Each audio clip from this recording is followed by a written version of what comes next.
वो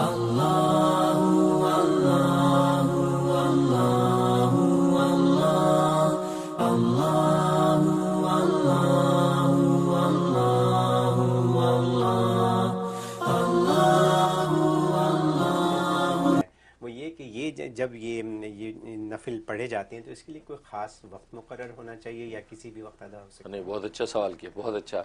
इसलिए कि 6 औकात ऐसे हैं जो मकरू हैं, उसके अंदर ये नफिल नहीं पढ़ सकते। है? अच्छा, उन 6 औकात के अलावा किसी वक्त में आप नफिल पढ़ सकते हैं। ओके, और वो क्या है कि फजर के बाद का वक्त, जब तुलुए फजर सुबह हो जाता है, डॉन जो है, तुलुए फजर जब हो जाती है तो उस वक्त में नफिल नहीं पढ़ सकते। ओके, फिर फजर की नमाज पढ़ने के बाद नफिल नहीं पढ़ सकते। अच्छा, फिर यह कि जब तुलुए शम्स होता है जी, तो उस वक्त नहीं पढ़ सकते। यानी आठ जब नौ सनराइज होता है सात तकरीबन सात सात 7:30 सवा जी 7 बजे, जी तो जी सनराइज उस वक्त नहीं पढ़ सकते। जी और दूसरा ये कि जवाल के वक्त नहीं पढ़ सकते। 12 बजे ये आज का जो भी टाइम उसका 11 और कुछ समथिंग, ठीक तो है, ये नहीं पढ़ सकते। इसी तरीके असर की नमाज के बाद नहीं पढ़ सकते। अच्छा, हाँ, और दूसरा कि ऐन मगरिब के गुरूब के वक्त नहीं पढ़ सकते।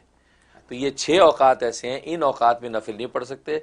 बाकी किसी भी वक्त में आप ये हाजत के या शुक्राने के नफिल पढ़ सकते हैं। यानी असर की नमाज के फ़र्ज अदा करने के बाद नहीं पढ़े नहीं जा पढ़ सकते। सकते, उससे पहले पहले पढ़ लें, उससे पहले पढ़ लें, फिर फ़र्ज अदा कर लें, जी उसके बाद नवाफिल लें। जी तो गोया कि तुलुए शम्स, ज़वाले शम्स, गुरूब शम्स, जी 3 तो ये वक्त हो गए जो जी सूर्य से ठीक ताल्लुक़ है, है। ठीक है, 3 वक्त वो हो गए कि फजर के बाद का वक्त, जब जी तुलुए फजर सहरी का वक्त जो होता है, जी जी फजर के बाद का वक्त, जी और इसी तरीके से फजर की नमाज के बाद और असर की नमाज के बाद। तो 3 ये हो गए, तो 6 औकात हो गए। 6 औकातों के बाद बहुत